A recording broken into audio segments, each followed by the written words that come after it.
আমরা এমন রবের বান্দা যার কাছে কোনো কমতি, আমরা এমন রবের বান্দা যিনি দিতে কিপটামিও করে, তো পাই না কেন? নেওয়ার মতো নিতেও জানি না, চাওয়ার মতো চাইতেও জানি না। যখন এই হাত তুলি আল্লাহুম্মা আমিন,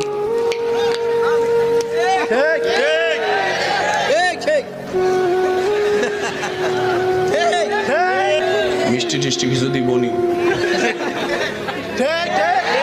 আবার চাইতেছে কেমনে করে, আল্লাহ আল্লাহুম্মা আমিন, আল্লাহ আমার এটা দাও, ওইটা দাও, ওইটা দাও, ওইটা দাও, ওইটা দাও, একটা লিস্টি কইতেছে, এইটা দাও, ওইটা দাও, ওইটা দাও, ওইটা দাও, ওইটা ওইটারও বাড়ি মাইয়াটা একটু লাইন করে দাও। আল্লাহ কই এটা কিটা করছো তুই?